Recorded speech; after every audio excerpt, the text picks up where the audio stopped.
Hello friends, माननी academy to मंजन का स्वागत है। तो आज मैं आपके लिए क्लास 12th का हिंदी का पेपर का पूरा सॉल्यूशन, इससे आप अपनी तैयारी देख सकते हैं। जो भी इसमें हाफ ईयरली एग्जाम हुए थे उसी का पूरा सॉल्यूशन है और आपको इसमें से बहुत सारे क्वेश्चन ईपी बोर्ड एग्जाम में ज़रूर मिलेंगे। ये हिंदी का 8 साइड का पेपर है, ठीक है। 8 साइड संस्कृत में क्या है, आपका स्टार्टिंग के क्वेश्चन सब सेम है, बस ग्रामर चेंज होगी और संस्कृत थोड़ी चेंज होगी, वो आपको बता दूंगी। बाकी यहाँ से पूरा आगे तक संस्कृत से पहले तक सेम रहेगा, साइंस साइड हो चाहे आर्ट साइड हो, दोनों के लिए इक्वली है। थोड़ी सी ग्रामर चेंज हो जाती है, वो मैं आपको बता दूं कहाँ कहाँ पे आएगा। तो फटाफट देख लेते हैं। फर्स्ट क्वेश्चन हमारा, फोर्ट विलियम कॉलेज कहाँ स्थित था? तो ये था कोलकाता यानी कलकत्ता में, और इसकी स्थापना 10 जुलाई 1800 ईस्वी में हुई थी। नेक्स्ट है, नागरी प्रचारणी सभा की स्थापना हुई किस युग में हुई थी? ये हुई थी 16 जुलाई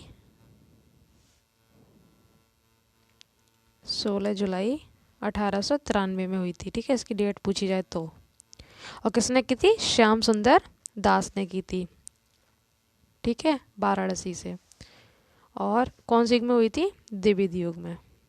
नेक्स्ट है, श्रृंगार रस मंडल के लेखक हैं, तो ये है विठल नाथ।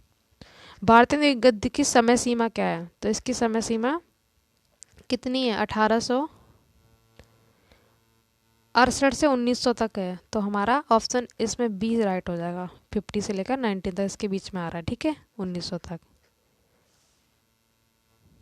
नेक्स्ट है हमारा, अशोक के फूल इम्पोर्टेंट है, इसकी व्याख्या भी इस चैप्टर की इम्पोर्टेंट है। अशोक के फूल क्या है? निबंध है, और किसने लिखा है? ये हजारी प्रसाद द्विवेदी ने। हजारी प्रसाद द्विवेदी ने लिखा है। कौन सी विधा है? निबंध। इनका एक और फेमस है कुटुज, वो भी पूछा था, वो भी निबंध है। कामायनी महाकाव्य में सर्गों की संख्या पूछी है। कामायनी किसका है? जयशंकर प्रसाद, ठीक है। तो इसमें सर्ग हैं 15। नेक्स्ट है, प्रथम तारा सप्तक। ये तारा सप्तक बहुत इंपॉर्टेंट है, इसकी फर्स्ट सेकंड और थर्ड तीनों डेट आपको याद होनी चाहिए। प्रथम है 1943, ठीक है, और सेकंड अगर पूछी जाए तो 1951 1951, और तीसरी पूछी जाए तो आपका है 1959 1959। इससे पहले भी मैं आपको बता चुकी हूँ। अगर आपने वो वाली वीडियो ना देखे तो उसमें मैंने सॉल्यूशन करवा रखा है, इनकी आप प्रैक्टिस कर लो तो आपके बहुत सारे क्वेश्चन मिल जाएंगे। तो प्रथम वाला तारा सप्तक 1943 है, दूसरा 51 है, तीसरा 59 है। नेक्स्ट देख लेते हैं। पृथ्वीराज राजों में प्रधानता है, इसमें पृथ्वीराज सिंह चौहान का शौर्य का वर्णन किया गया, तो कौन सा रस होगा? वीर रस। और ये किसके, इसके लेखक कौन है? चंद्रवरदाई। हास्य रस की नौका विहार जो कविता है सुमित्रानंदन पंत की है, ठीक है। और तो इनमें से किससे ली गई है ये? तो ये ली गई है गुंजन से। गुंजन, बीड़ा, पल्लव, युगांत, ये चारों ही, और नौका विहार किसकी है? सुमित्रानंदन पंत की है। इम्पोर्टेंट है, नंदन पंत। तो नौका विहार किस कविता से ली गई है? गुंजन से। नेक्स्ट है, आदिकाल का दूसरा नाम। ये भी एग्जाम में खूब पूछा आता है। इसका दूसरा नाम है वीरगाथा काल। वीरगाथा काल, ठीक है, ये हो गया। अब देख लेते हैं व्याख्या। व्याख्या बहुत ही इंपॉर्टेंट है आपके गद्य की, काव्य की, संस्कृत की, बहुत सारे स्क्वायर से हो जाएगा। 10 नंबर है इसके। धरती माता की कोख से, यहाँ से लेके आपको रीडिंग करनी है, फिर आपको संदर्भ। संदर्भ में आपको पहचानना होता है कि चैप्टर कौन सा है और इसके लेखक कौन है। तो इसमें चैप्टर में, ये चैप्टर है आपका राष्ट्र का स्वरूप, इम्पोर्टेंट है। एक अशोक का फूल, एक राष्ट्र का स्वरूप, दोनों चैप्टर इम्पोर्टेंट है। इसमें राष्ट्र के निर्माण की बातें हुई हैं। राष्ट्र का स्वरूप पाइए, और इसके लेखक कौन है? वासुदेव शरण अग्रवाल। वासुदेव शरण अग्रवाल। लाइए, तो कैसे लिखोगे आप? प्रस्तुत गद्यांश हमारी पाठ्य पुस्तक गद्य खंड के राष्ट्र का स्वरूप नामक पाठ से लिया गया, और इसके लेखक कौन है? वासुदेव शरण अग्रवाल है। ये इसका संदर्भ हो गया। और क्वेश्चन देख लेते हैं हम।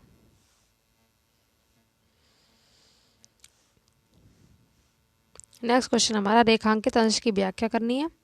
धरती को वसुंधरा क्यों कहते हैं? किसने पृथ्वी की देह को सजाया है?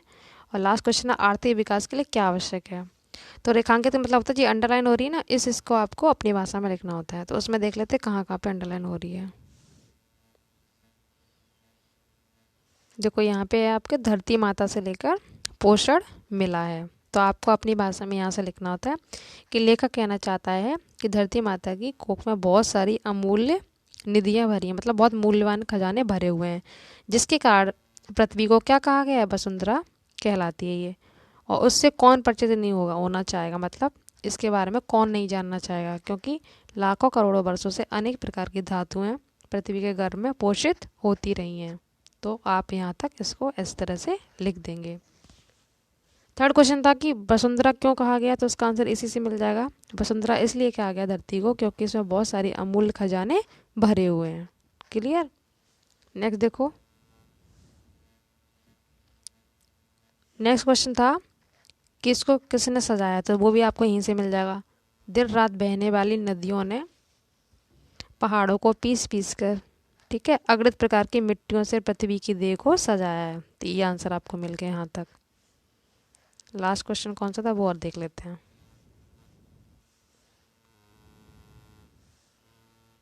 लास्ट क्वेश्चन हमारा, आर्थिक विकास के लिए क्या आवश्यक है?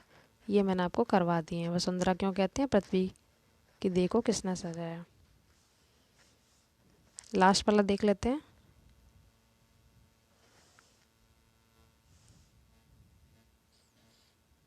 तो ये आंसर भी आपको यहाँ देखो लास्ट में मिल जाएगा। हमारे भावों के आर्थिक अभ्युदय के लिए इन सब की जांच पड़ताल अत्यंत आवश्यक है। मतलब पृथ्वी के अंदर किस किस तरह के खजाने हैं, तो इन सब के बारे में जांच पड़ताल करना अत्यंत आवश्यक है। इसको आप इस तरह से अपनी भाषा में लिख देंगे।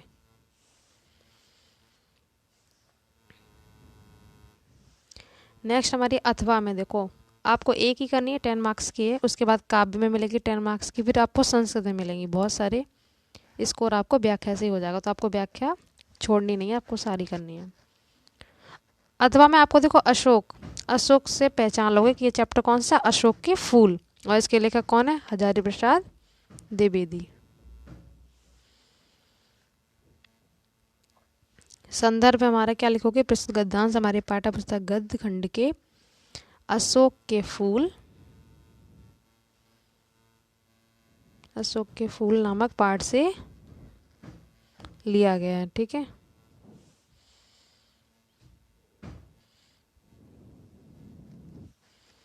इसके लेखक कौन लिखोगे? हजारी प्रसाद द्विवेदी, मैं आपको बता भी चुकी हूँ। और ये क्या है? एक निबंध है अशोक के फूल। ये हो गया हमारा। सेकंड है, रेखांकित अंश की व्याख्या लिखनी है आपको। मतलब जहाँ जहाँ से अंडरलाइन है वे बहुत दूरदर्शी होते हैं, यहाँ से लेकर हिमालय लगा लेते हैं। तो इसकी व्याख्या आपको यहाँ से करनी कि द्विवेदी जी कहते हैं कुछ लोग बहुत ही बड़े दूरदर्शी, यहाँ से लिखे ना दूरदर्शी, या काफ़ी दूर तक सोचने वाले होते हैं। वे किसी व्यक्ति के अतीत को, एक एक परत को, ठीक है, उघाड़ते हैं। मतलब पुराने अतीत को सब बातें कहने लगते हैं, यहाँ तक कि उनके भविष्य की, यहाँ लिखना उनके जीवन की या भविष्य की, क्या करना है कि मृत्यु पर्यंत तक, मतलब आगे मरने तक की होने वाली संभावनाओं और दुर्भावनाओं का वर्णन कर देते हैं। इस प्रकार से दीनहीन प्रमाणित करने का प्रयत्न भी करते हैं। मतलब कुछ लोग बहुत ही दूरदर्शी होते हैं ना, आगे भविष्य तक का बता देते हैं। ठीक है, ये हो गया। नेक्स्ट है हमारा, लेखक का मन उदास क्यों क्यों हो जाता है? तो पुष्पित अशोक को देखकर, ये कहते हैं ना मेरा मन उदास हो जाता है, तो इन्हीं को देखकर इनका मन उदास हो जाता है। ठीक है, पुष्पित होते हुए, मतलब उसमें जो फल वो आते हैं ना, फूल बहुत ही सुंदर होते हैं, तो उन्हीं फूलों को देखकर इनका मन उदास हो जाता है। ये सोचते हैं कि अब तक ये कितना पुराना पेड़ है, अभी भी इसमें इतने सुंदर फूल आ रहे हैं। ठीक है, इसीलिए इनका मन उदास हो जाता है। इसमें आपको रीजन भी और देना है। ठीक है, किसे देखकर अगर पूछा जाए तो आप लिखोगे अशोक के फूल को खिलता हुआ देखकर वो उदास हो जाते हैं। और क्यों हो जाते हैं? क्यों? क्योंकि द्विवेदी जी कहते हैं कि उनके अनुसार, उनका मतलब ये नहीं है कि पुष्पित अशोक को देखकर उदास है, वे पुष्प की सुंदरता से भी नहीं जलते हैं। वो अपने आप को खुद को अभागा बताकर बोलते हैं कि अपने मन में खुश हो जाते हैं और बोलते हैं कि संसार में कुछ लोग ऐसे भी होते हैं जो दूसरे में दोष निकालकर स्वयं को अपने मन श्रेष्ठ साबित करते हैं, इसलिए उनका मन उदास होता है संसार की बातों से। लास्ट में किस फूल को देखकर लेखक का मन उदास हो जाता है, तो आप इसमें लिखोगे अशोक के फूल को देखकर लेखक का मन उदास हो जाता है। ये हो गया। नेक्स्ट व्याख्या हमारी काव्य की 10 मार्क्स की। सेम इसमें भी चॉइस है आपको, देखो 10 मार्क्स उसमें हो गए, 10 मार्क्स इसमें, 20 मार्क्स की अब तक हो चुकी हैं। ठीक है, इसमें भी आपको चॉइस मिलेगी, आपको एक करना होता है। इसमें संदर्भ बताना होता है, वही ये क्या है, जयशंकर प्रसाद का है। ठीक है, ये जयशंकर प्रसाद का गीत है, इन्होंने लिखा है। संदर्भ बता देंगे, फिर प्रसंग बता देंगे इसमें किसके बारे में बताया गया, रेखांकित अंश की व्याख्या देनी है सेम, फिर एक इसमें अलंकार बताना है, तारा रूपी घड़ों को कौन डुबो रहा है, ये आंसर दे देने हैं। तो संदर्भ आपका ये हो गया, जयशंकर प्रसाद के गीत से लिया गया ये। और इसमें अंबर पनघट में कौन सा अलंकार है, इसमें रूपक अलंकार है। और तारा रूपी घड़ों को कौन डुबो रहा है, तो तारा रूपी घड़ों को उषा रूपी नामक स्त्री, यहाँ पे लिखा ना नागरी, मतलब एक स्त्री के लिए बोला गया। उषा रूपी स्त्री तारा रूपी घड़ों को डुबो रहा है। ठीक है, डुबो रही है, यहाँ पे रही कर देना आप। तो यहाँ पे तारों की तुलना किससे की है, घड़े से, और अंबर की तुलना, आकाश की तुलना की गई है पनघट यानी कुएं से, जहाँ पे पानी भरने जाते हैं। री मतलब सखी होता है, तो इसमें सखी जगह आती है कि अभी तक, मतलब उठ जाओ, अभी तक उठी नहीं हो, सुबह होने वाली। इसमें बता रहे अंबर पनघट में डुबो रही है। ठीक है, तारा, ये ताराघट उषा नागरी, और उषा नागरी नामक स्त्री क्या कर रही है, तारा रूपी घड़ों को डुबो रही है, उषा रूपी स्त्री। इस तरह से आप इसको बना के लिख देंगे। उसके बाद लास्ट में देखो, बैठी खिन्ना एक दिवस में गेह में थी अकेली, गेह मतलब घर, आके आंसू द्रग युगल से धरा को भिगोते, आई धीरे सदन में, सदन भी घर का पर्यायवाची है, पुष्प सुगंध कोले प्रातः वाली सुपवन, इसी काली बात्यानो मतलब वायु। तो ये वाली व्याख्या मैं पहले पेपर में भी आपको करवा चुकी थी, इसमें फिर से आ गई। इसका आपको संदर्भ लिख देना है। ठीक है, कैसे लिखेंगे, प्रसिद्ध पदांश हमारी पाठ्य पुस्तक काव्य के अयोध्या सिंहोपाध्याय हरियोध, इसके लेखक कौन है, इसके तो जयशंकर प्रसाद देश के हैं। अयोध्या सिंहोपाध्याय, यह है ये। ठीक है, हरियोध बड़ा नाम है इनका, आप शॉर्ट में हरियोध भी लिख सकते हैं। हरियोध का एक महाकाव्य है, महाकाव्य कौन है, प्रिय प्रवास, ये प्रिय प्रवास पूछा जाता है, इन्हीं का है महाकाव्य प्रिय प्रवास। ठीक है, उसके पवन दूत का से लिया गया इसको। अयोध्या सिंह उपाध्याय हरियोध का एक महाकाव्य है प्रिय प्रवास, इसी के पवन दूत का से लिया गया है। क्लियर। फिर आपका प्रसंग में वही, इसमें जो बताया गया वही लिख देते हैं सेम। इसमें रोते हुए राधिका का दुख का वर्णन किया गया। द्विवेदी जी ने बोला कि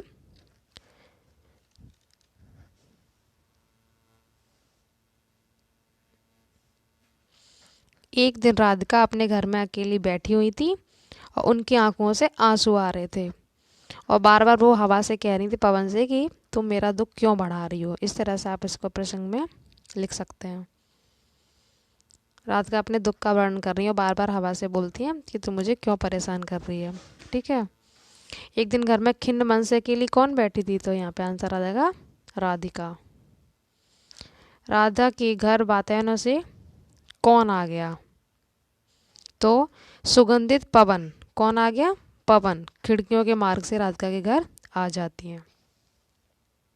ये हो गया इतना।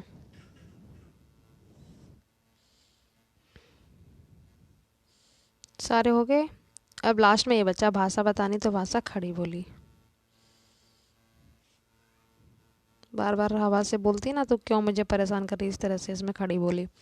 और एक क्वेश्चन से याद आया कि इसमें बोला था कि हिंदी गद्य में खड़ी बोली के जनक किसको कहा जाता है, तो भारतेंद्र हरिश्चंद्र को कहा जाता है। भारतेंद्र हरिश्चंद्र को खड़ी बोली गद्य का जनक माना जाता है।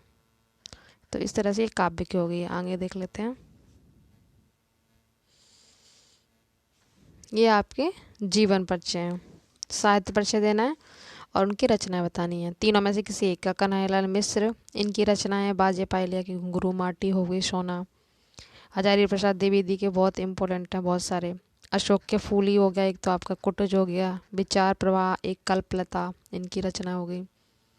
वासुदेव शरण अग्रवाल की एक तो अभी आप बताई थी, राष्ट्र का स्वरूप, ठीक है। पृथ्वी पुत्र, माता भूमि, कल्प वृक्ष, राष्ट्र का स्वरूप मैंने आपको बताई दी। इस तरह से इनकी रचना लिख देना। मैथिली शरण गुप्त की भी इसमें, ये कवि है, इसमें ये गद्य के लेखक है, ये कवि के पूछे हैं। तीनों में से एक एक दोनों करने हैं, तो 4-4 नंबर की ये हो गए। इसमें मैथिली की आप लिख देना साकेत, यशोधरा, इंपॉर्टेंट है मैथिली की रचनाएं। जयशंकर प्रसाद की तो बहुत सारी हैं, आंसू, लहर, कंकाल, तितली, स्कंदगुप्त, चंद्रगुप्त, बहुत सारी इनकी इंपॉर्टेंट लिख सकते हैं। रत्नाकर की है गंगा अवतरण। इस तरह से आपको रचनाएं भी मेंशन करनी है। रचनाएं जितनी हो सके आप याद कर लो, इनकी भी वीडियो मैंने अलग से डाल रखे हैं, वो आप इंपॉर्टेंट सारी कर लो। आपको एग्जाम में भी क्वेश्चन उससे मिलेंगे, जो ऑब्जेक्टिव आते हैं उसमें।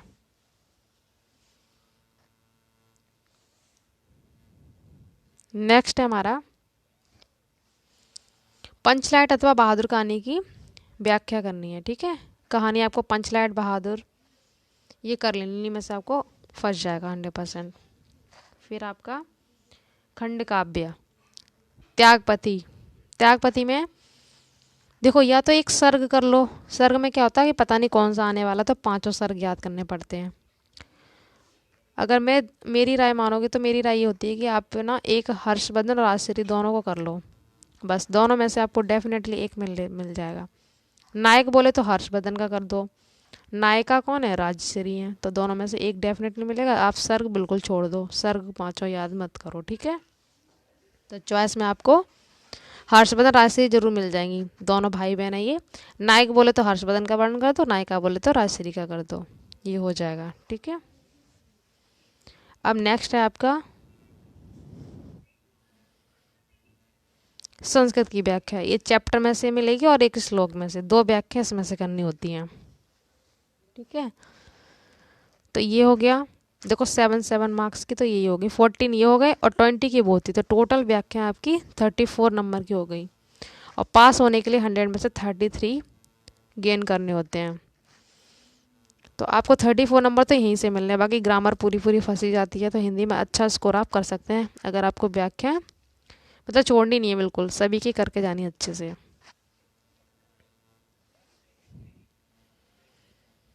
व्याख्या में आपका ये संस्कृत वाला चैप्टर इंपॉर्टेंट है, ये कर लेना है।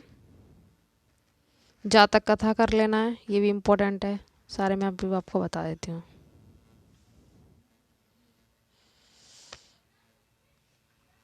तो ये चैप्टर हमारा है, देखो धन्यो भारत देश। इसकी पहले तो आप संदर्भ लिखोगे कैसे कि प्रस्तुत गद्यांश हमारी पाठ्य पुस्तक के संस्कृत खंड के संस्कृत भाषाएं, चैप्टर का नाम क्या है, संस्कृत भाषाएं। विसर्ग का आपको लगाना पड़ेगा, संस्कृत का चैप्टर है, संस्कृत भाषा, यहाँ पे विसर्ग 2 लगेंगे, ठीक है।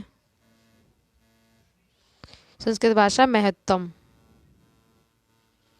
महत्वम, महत्वम, माँ यहाँ पे आएगा, बस लास्ट में कुछ नहीं है, ठीक है। तो प्रस्तुत गद्यांश हमारे पाठ्य पुस्तक के संस्कृत खंड के संस्कृत भाषाएं महत्व नामक पाठ से लिया गया है। और ये चैप्टर इंपॉर्टेंट है, इसकी 2-3 व्याख्या इंपॉर्टेंट है, वो आप कर लोगे इसकी। और एक चैप्टर आपका आत्मज्ञ सर्वज्ञ, एक जातक कथा और एक पंचशील सिद्धांत, इनकी मेन आपको कर लेनी है। और साइड में फिर आपको श्लोक कर लेने हैं, सुभाष रत्नानी चैप्टर के, इंपॉर्टेंट है। तो पहले इसकी व्याख्या कर लेते हैं। संस्कृत व्याख्या बहुत ईजी होती है, बस आपको लाइन कैच करनी है और करते जाना है। धन्य वाली भारत देश यत्र, यहाँ से इस वाली लाइन को कैसे करेंगे, धन्य भारत देश, ठीक है। यत्र मीन्स होता है जहाँ, जनमानस, पावनी, पावनी मतलब पवित्र, तो जनमानस को पवित्र करने वाली। भव्याभूत मतलब सुंदर, भव्य मतलब सुंदर, कहते हैं ना भव्य आलीशान मंदिर बना हुआ, तो सुंदर भावों को, ये हो गया उत्पन्न करने वाली। शब्द संदेह प्रसवना, यहाँ पे देखो लाइन हटा दूं, प्रसवनी लिखा हुआ है, तो शब्द समूह को, प्रसवनी मतलब जन्म देना, ठीक है। शब्द संदेह, शब्द समूह को जन्म देने वाली, इतना हो गया। देववाणी मतलब कौन, संस्कृत, सुशोभित है, सुर भारती मतलब सुशोभित है। तो एक बार फिर से देख लो, धन्य भारत देश जहाँ जनमानस को पवित्र करने वाली, सुंदर भावों को उत्पन्न करने वाली और शब्द समूह को जन्म देने वाली देववाणी यानी संस्कृत सुशोभित है। विद्यमानेश निकलेश, ये वाला वाग्यमेश अश्य वाग्यमयम सर्वसे सुसंपन्न चा वर्तते, चा मतलब और होता है, ठीक है। तो विद्यमानेश का मतलब वर्तमान, वर्तमान में संपूर्ण साहित्यों में, ठीक है, जो ये लिखा है इसका मतलब साहित्य है।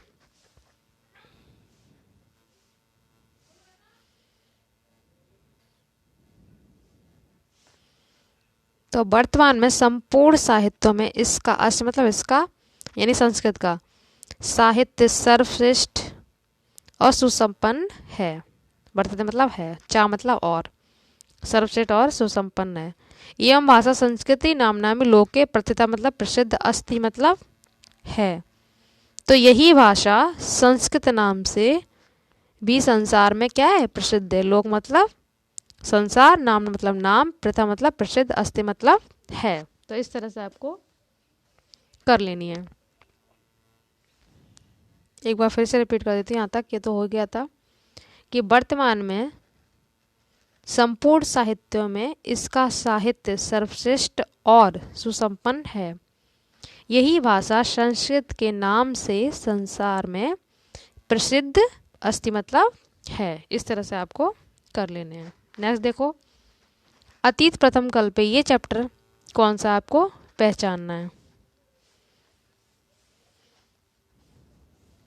तो ये वाला है हमारा जातक कथा का, मैंने आपको बताया था जातक कथा भी इम्पोर्टेंट है।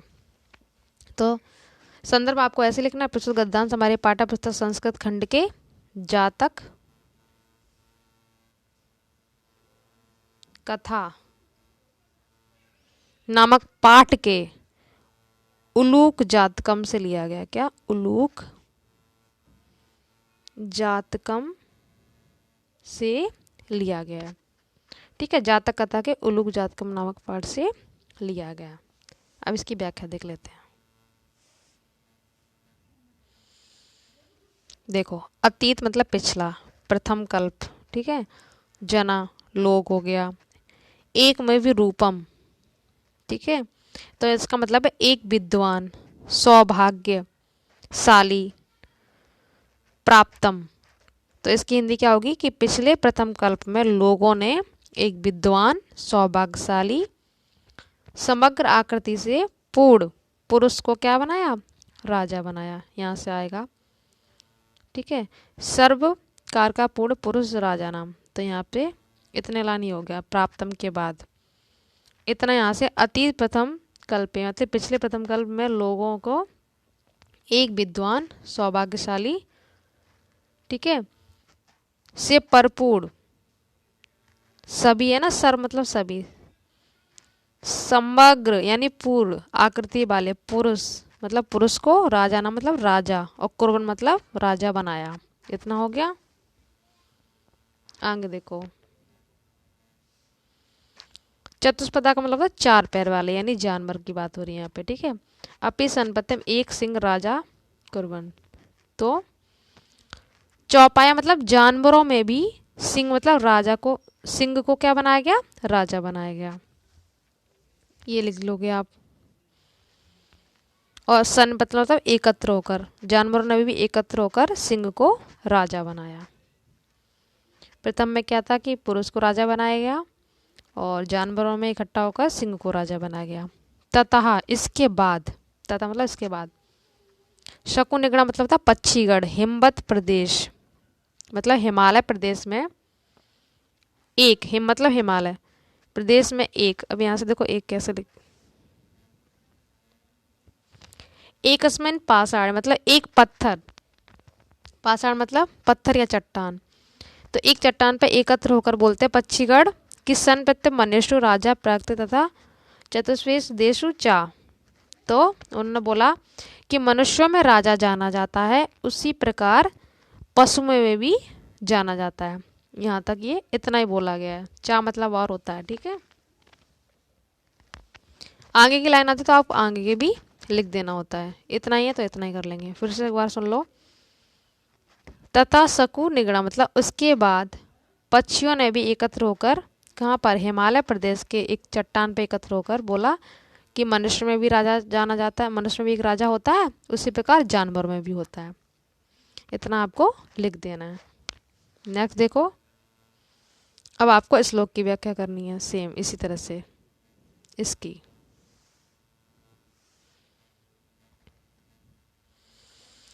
पहले ये वाले कर लेते हैं। वैवस्वतो मनुमन मनुनमी माननीयो मनीषणाम, ठीक है।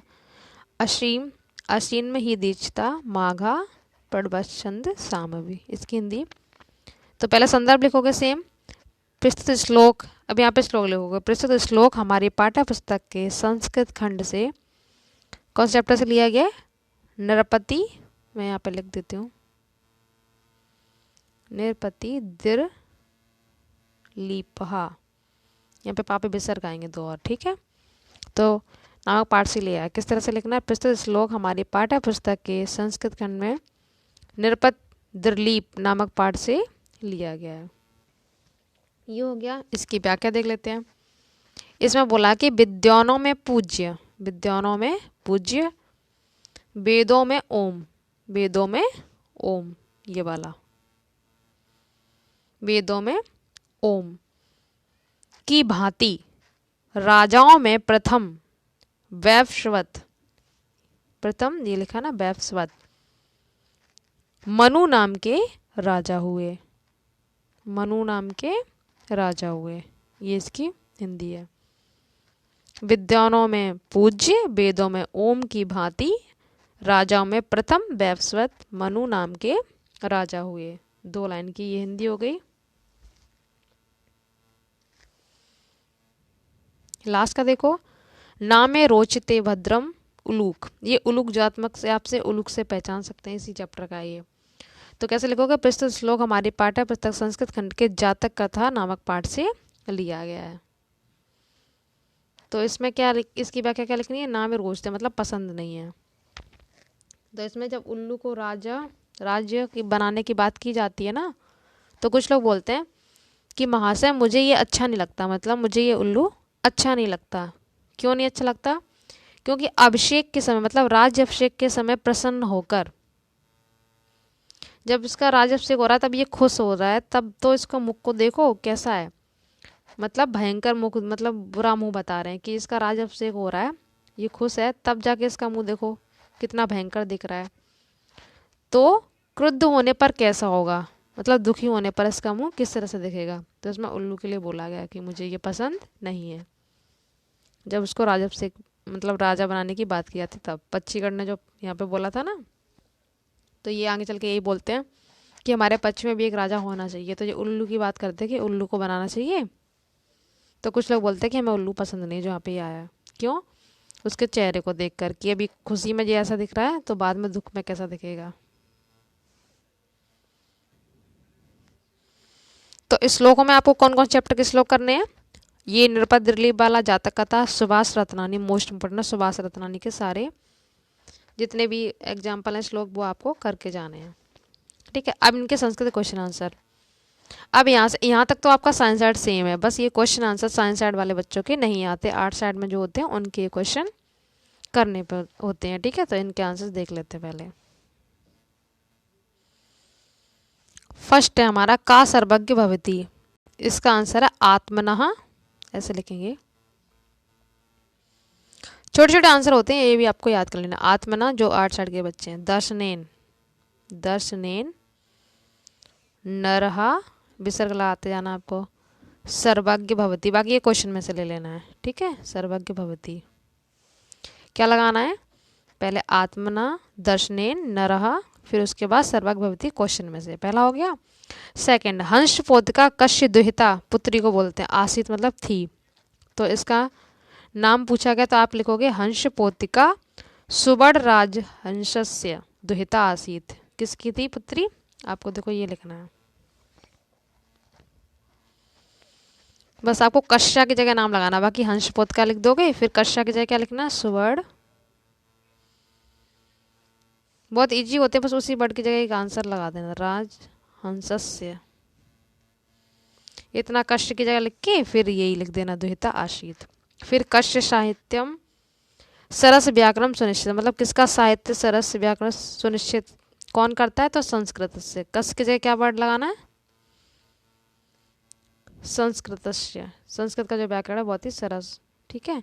तो कश्या की जगह ये लिख के फिर पूरा ऐसे ही लिख देना सेम, ठीक है।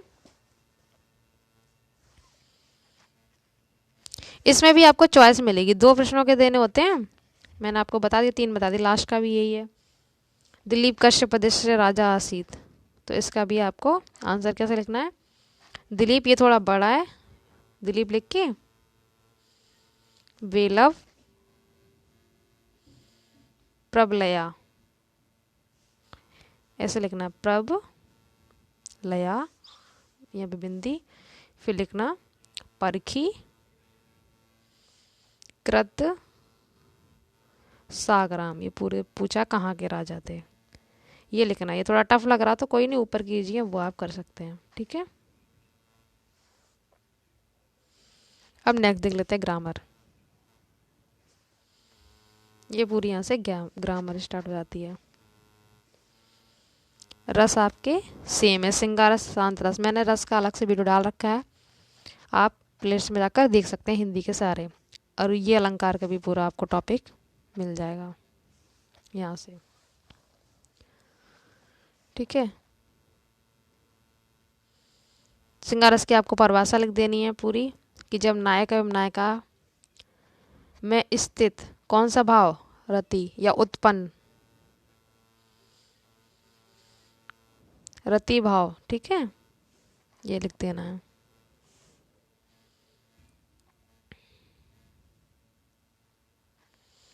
सिंगार रस में ये लिख देना आपको, जब नायक एवं नायिका के मन से उत्पन्न रति भाव, ठीक है, से उत्पन्न आनंद की अनुभूति को श्रृंगार रस कहते हैं। और एग्जाम्पल इसका वही सिंपल सा करवाता, कहत नटत रीजत खीजत मिलत खिलत लज्जात भरे भौन में करत है नैनुन ही सो बात, श्री कृष्ण के बारे में बताया गया है। और शांत रस क्या होता है कि ना जिसमें द्वेष हो, ना घृणा हो, ना दुख हो, ना सुख हो, किसी भी चीज़ के मतलब इधर से मन वैराग्य हो जाता है, ठीक है, किसी भी भाव को उत्पन्न नहीं होती, तो वहाँ पे शांत रस होता है। तो इन दोनों को आप डिटेल में अगर करना है तो प्लेलिस्ट में जाकर हिंदी के सारे रस और अलंकार के मिल जाएंगे, उस पर जाकर आप कर सकते हैं। नेक्स्ट है अनुप्रास, ये भी करवा रखे हैं मैंने सारे अलंकार, कि जहाँ पर एक ही शब्द की आवृत्ति बार बार होती है वहाँ पे अनुप्रास अलंकार होता है, जैसे रघुपति राघव राजा राम, या चार चंद्र की चंचल किरणें खिल रही थी जल तल में, ये कर लो, या फिर तरिज तनुजा तट तमाल तर पर बौछाए, क्योंकि यहाँ पे एक ही वर्ड बार बार आ रहा है, तावर्ड। या फिर आप रघुपत वाला कर लो, रा बड़ा था, बहुत सिंपल है। रूपक में क्या होता है कि जहाँ पर उपमेय में उपमान का भेद रहित आरोप हो वहाँ रूपक अलंकार होता है, जहाँ उपमेय में उपमान का भेद रहित आरोप हो वहाँ रूपक अलंकार होता है, ठीक है। इसका एग्जाम्पल लिखवाया था मैंने, चरण कमल बंदो हरे राई, सिंपल सा है, ये कर लो। फिर देख लेते कुंडलिया और हरिगीत का, ये 8 साइड के बच्चों के सिलेबस में है, जो साइंस साइड वाले हैं उनके में सोठा, ठीक है, सोठा दोहा चौपाई है, वो मैंने आपको करवा दिया दोनों के लिए, तो आप प्लेलिस्ट में जाकर देख सकते हैं। कुंडलिया की डेफिनेशन देख लो, कुंडलिया अथवा हरिगीत का में से एक लिखना है, तो कुंडलिया, इसमें हरिगीत का और कुंडलिया में क्या करना है ये देख लो। कुंडलिया में क्या होता है कि ये विषम मात्रिक छंद होता है, विषम का मतलब मात्रा अलग अलग होती हैं, इसका भी मैंने अलग से वीडियो डाल रखा है। कुंडलिया हरिगीत का आपको इसमें भी प्लेलिस्ट में मिल जाएगा, इसका कल तक अपलोड हो जाएगा, बाकी मैंने सब डाल दिया। इसमें 6 चरण होते हैं, कितने, 6, और प्रत्येक चरण में 24 मात्रा होती हैं, कुंडलिया में, ठीक है। और ये दोहा और बाद में एक रोला से मिलकर बनता है, इसीलिए से कुंडलियाँ बोलते हैं जोड़कर। एक दोहा और एक रोला से जोड़कर कुंडलिया छंद बनता है।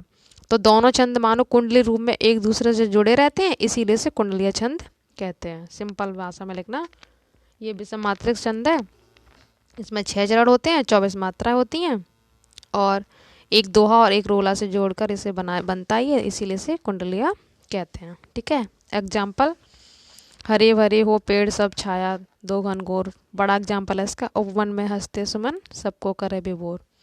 तो आप प्लेलिस्ट पे जाकर उसमें से नोट डाउन कर सकते हैं, इसमें बहुत बड़ा हो जाएगा, टाइम भी वैसे ही बहुत हो रहा है। और हर गीत का भी बड़ा है इसका, श्री रामचंद्र कृपाल भजमन हर भव्य दारुणम, ये वाला है। तो ये दोनों के एग्जाम्पल वहाँ से आप कर लेना, ठीक है।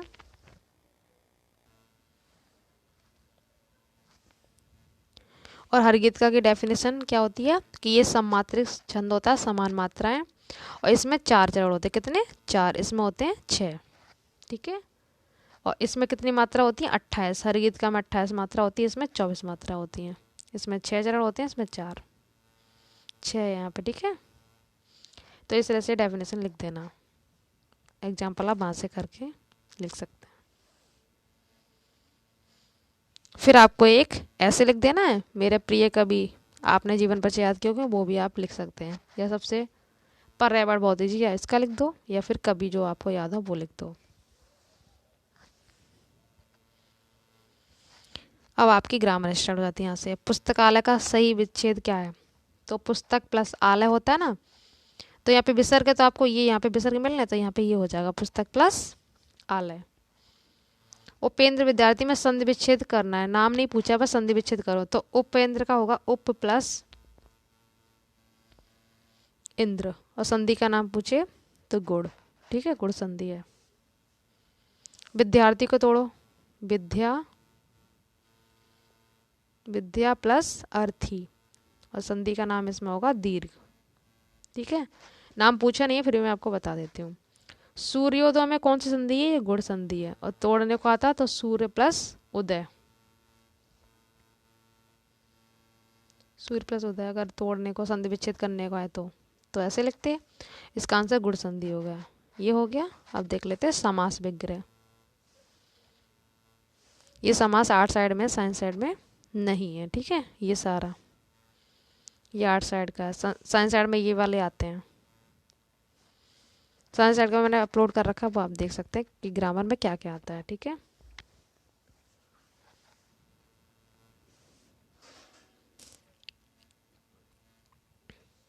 समास विग्रह, यथाशक्ति में कौन सा समास है? अव्ययी भाव, भरपेट, यथाशक्ति, इसमें अव्ययी भाव। समास का नाम क्या होगा?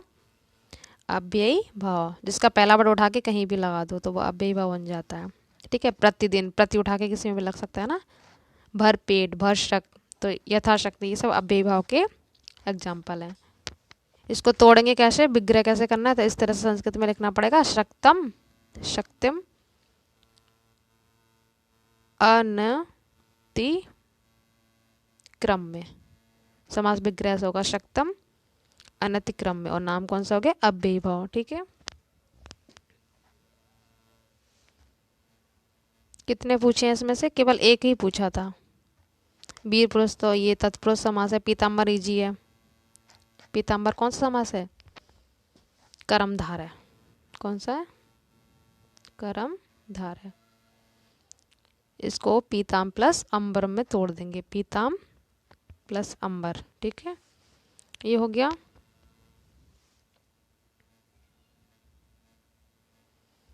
नेक्स्ट देखो, राजन अथवा आत्मन दोनों की पंचमी व्यक्ति का एक वचन लिखना है। तो मैं आपको दोनों बता दी, राजन का होगा राज्ञा, पंचमी व्यक्ति का एक वचन, आपको सारे याद करने पड़ेंगे। और आत्मन का होगा आत्मन, सेम यही, आत्मन, विसर्ग यहाँ पे लग जाएंगे, विसर्ग, ठीक है। ये हो गए दोनों। अब क्या पूछा गया है?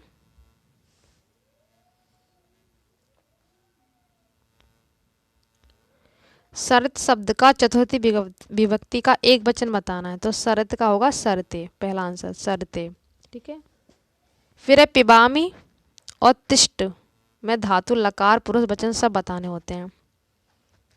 तो पिबामी में धातु कौन सी होगी? पा, और लट लकार, लकार कौन सा है, लट लकार। पुरुष कौन सा, उत्तम, उत्तम पुरुष है। वचन कौन सा है, एक वचन, एक वचन हो गया। धातु पा हो गई, लकार लट लकार हो गया, पुरुष उत्तम पुरुष हो गया। ये हो गया। नेक्स्ट देखो कौन सा था, तिष्ठ। इसका मतलब क्या होता है, इसको स्था भी कहते हैं, मतलब ठहरना, एक जगह पे रुक जाना। ठीक है, ये धातु होगी हमारा। इसका पुरुष कौन सा होगा, मध्यम।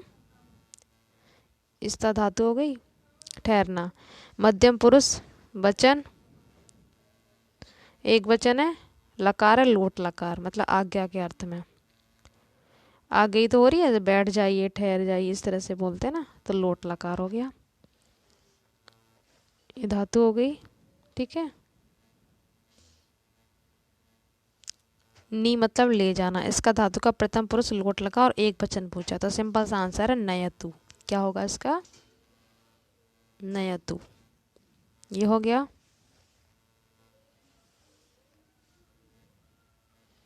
फिर आपका दो पदों में धातु और प्रत्यय योग करके बताना है। कर्तव्य में क्रा और प्रत्यय कौन लगा है, तव्य, तो इस तरह से मिलेगा कर्तव्य। नीतवा इम्पोर्टेंट है, नीतवा। ठीक है, पूजनीय में क्या करना है, इसमें ई वाला प्रत्यय है, पूज प्लस ई है, इसमें अनी है। ठीक है, नीतवा देखो इम्पोर्टेंट है, नीतवा।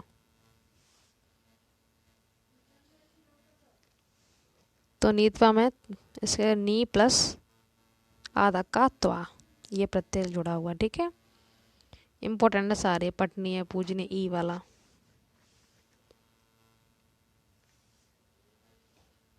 नेक्स्ट देखो, इसमें विभक्ति बतानी है। रामहा, तो ये हमारी कौन सी विभक्ति होगी, प्रथम, प्रथमा विभक्ति होगी। और रामस्य, इसमें होगी षष्ठी विभक्ति। एक ही पूछा है, षष्ठी विभक्ति रामस्य।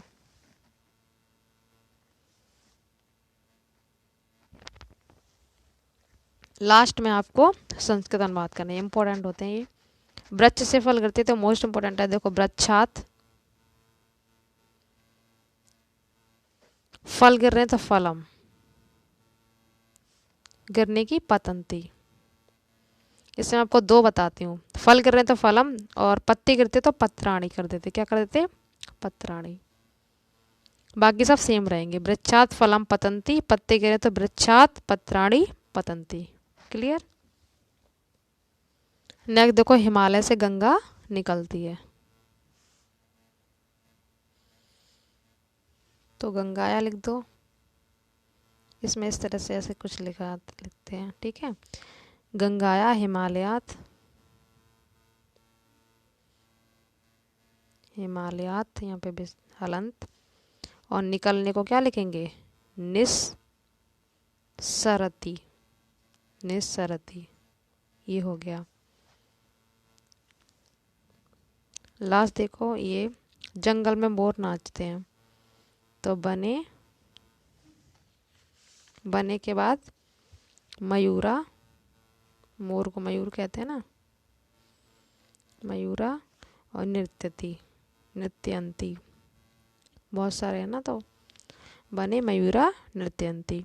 मैं पुस्तक पढ़ता हूँ, तो मैं को क्या कहते हैं, अहम, पुस्तक का पुस्तकम, पठामी, पढ़ने का क्या हो जाएगा, पठामी। मैं बाजार जाता हूँ, तो अहम आपड़म गच्छामी, बाजार को आपड़म कहते हैं, जाने का गच्छामी हो जाएगा। और इसमें अहम पुस्तकम पठामी। इसमें दो पूछे थे, मैंने आपको चारों बता दिए, क्योंकि इंपॉर्टेंट है। हिमालय वाला भी इंपॉर्टेंट है, कई बार पूछा गया, वृक्ष वाला भी इम्पोर्टेंट है। तो इस तरह से आपका पूरा पेपर सॉल्यूशन हो जाता है। अगर आपको फिर भी कुछ भी डाउट हो तो कमेंट बॉक्स में पूछ सकते हैं। और ग्रामर के लिए जितने भी वीडियो आपके एग्जाम में आने वाले हैं क्वेश्चन, वो इसी वीडियो में मिल जाएगा। रस, अलंकार, छंद सारे आप देख सकते हैं प्लेलिस्ट में जाकर। ठीक है, तो वीडियो अच्छा लगा तो लाइक शेयर कीजिए और चैनल को सब्सक्राइब कीजिए। जितनी भी आपके साथी हों जो तैयारी करो उनको आप शेयर कर सकते हैं। Thank you so much.